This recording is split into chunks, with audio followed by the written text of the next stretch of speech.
ముఖ్యంగా వైఎస్ఆర్సీపీ ఎదుర్కొంటున్న ప్రధాన సమస్య 3 రాజధానుల అంశం. ఇంకా సుప్రీంకోర్టు దగ్గరే ఉంది, అది కోర్టు మెట్ల దగ్గరే ఉంది.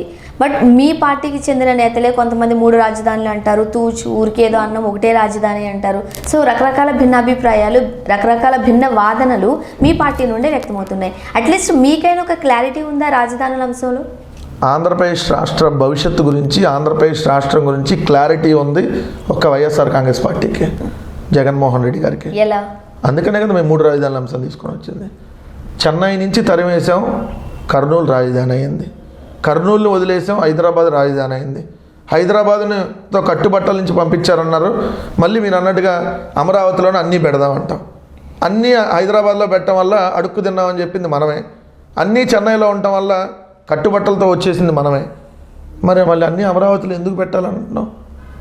అమరావతిలో అన్నీ పెడితే మళ్ళీ అడుక్కు తింటాం కాబట్టి, మళ్ళీ రేపొద్దున మళ్ళీ విభజన అనేది వచ్చింది కాబట్టి 3 ప్రాంతాలు సమాన సమగ్ర సమతుల అభివృద్ధి జరగాలనంటే 3 ప్రాంతాలలో 3 పరిపాలనా వికేంద్రీకరణలు జరగాలి.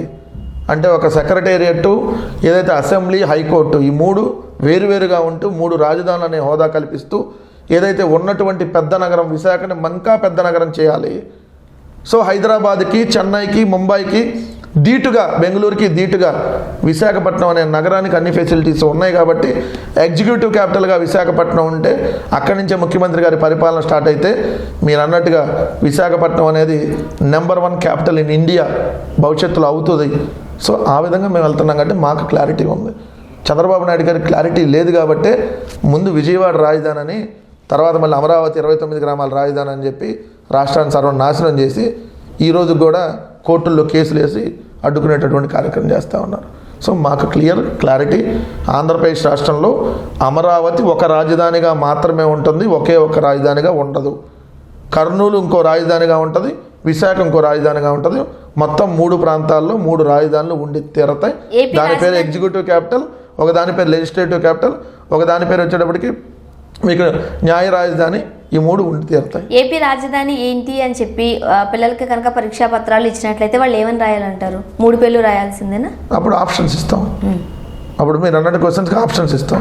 ఓకే. ఇప్పుడు ఇచ్చారనుకోండి, ఒకటి పైన హైదరాబాద్ ఇస్తాం నెంబర్ 1. అంటే 2024 లోపు ఈ ప్రశ్నాపత్రంలో ఈ క్వశ్చన్ వస్తే 24 లోపు, అదే 24 లోపు మీరు అన్నట్టుగా ఆంధ్రప్రదేశ్ రాష్ట్ర రాజధాని ఏది అని ఏదన్నా ప్రశ్నాపత్రంలో క్వశ్చన్ ఇస్తే 24 లోపు ఎన్నికల లోపే ఉన్న ప్రశ్నాపత్రంలో ఇట్లాంటి క్వశ్చన్లు వస్తే పైన 1 హైదరాబాదు, 2 అమరావతి, ఇప్పుడైతే ఈ 2 ఇచ్చి పైన 3వది పై 2 అని ఇస్తాం, 4 ఏది కాదని ఇస్తాం. అప్పుడు 3 ఆప్షన్ పెడతారు పై 2. ఎందుకంటే హైదరాబాద్ 10 ఏళ్ళ ఉమ్మడి క్యాపిటల్ కాబట్టి, ఇప్పుడు అమరావతి కూడా క్యాపిటల్ ఉంది కాబట్టి రేపు 3 రాజధానులు అనేది అయిన తర్వాత ఏది 2024 లోపే అంశం అయిపోయితే 1 హైదరాబాదు, 2 అమరావతి, 3 కర్నూలు, 4 విశాఖ, 5 పైనన్ని. అప్పుడు పైనన్ని అనేదాన్ని టిక్ పెడతారు.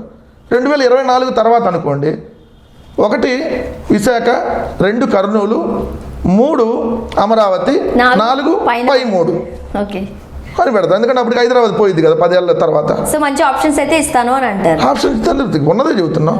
సుందరమైన ప్రదేశంగా ఉండే రిషికొండను బోడిగుండులా మార్చి ఒక గ్రీన్ మ్యాట్లు వేశారు.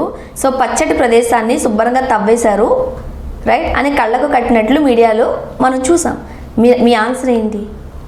మీకు రామోజీ ఫిల్మ్ సిటీ ఐడియా ఉంది కదా, కొండ మీద గుండు కొట్టి రామోజీ ఫిల్మ్ సిటీ కట్టారా, దాని మీద విగ్గు పెట్టి రామోజీ ఫిల్మ్ సిటీ కట్టారా? హైదరాబాద్లో స్టూడియోలు, ఏదైతే సినిమాకి సంబంధించిన స్టూడియోలు కొండ మీద కొండని చదును చేసి సుందరీకరణగా తీర్చిదిద్దారా, లేదంటే కొండ మీదే పైన విగ్గుల మీద విగ్గులు పెట్టి దాని మీద కట్టారా? ఈ మాట్లాడుతున్న కనీసం బుద్ధి జ్ఞానం ఉండాలి కదా.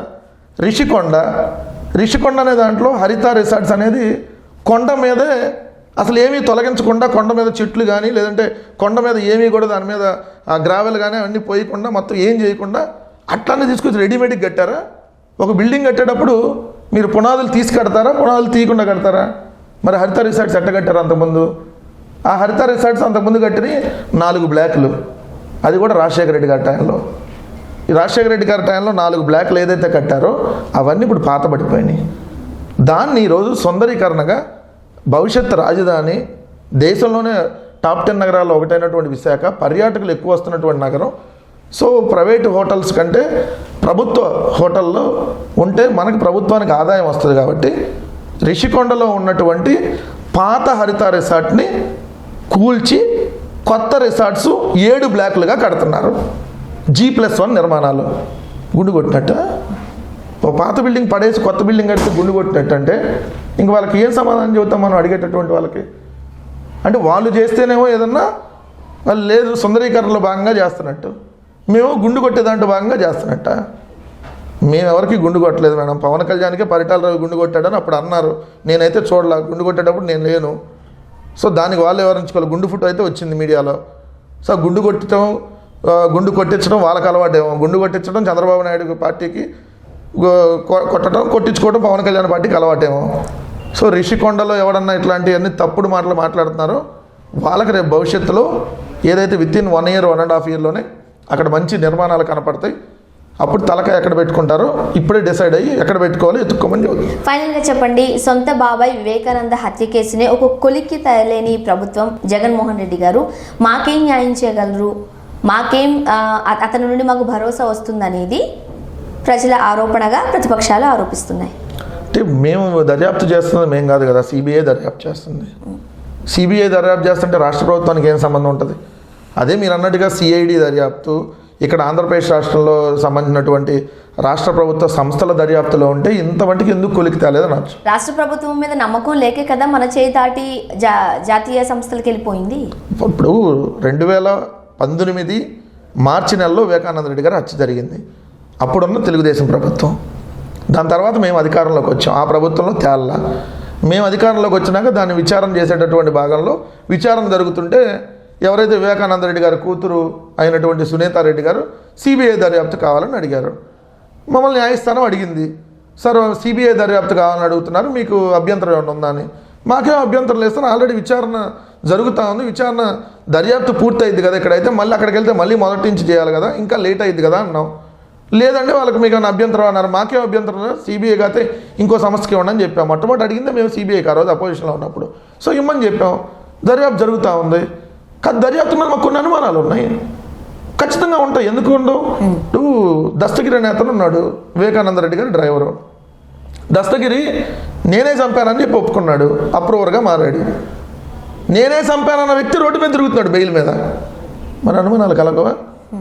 చంపినటువంటి వ్యక్తి దర్యాప్తు పూర్తి కాకుండా బెయిల్ మీద బయటకు తిరుగుతున్నప్పుడు దర్యాప్తు సంస్థ ఇచ్చే లీకులు, ఆ పత్రికల్లో లీకులు వస్తాయి, మరి అనుమానం కలగదా? అందుకనే మా ఎంపీ అవినాష్ రెడ్డి గారు ఏదైతే ఆడియో వీడియో రికార్డ్ చేయండి, పబ్లిక్కి వినిపించాలి, పబ్లిక్గా విచారణ చేయమని అడుగుతా ఉన్నాం.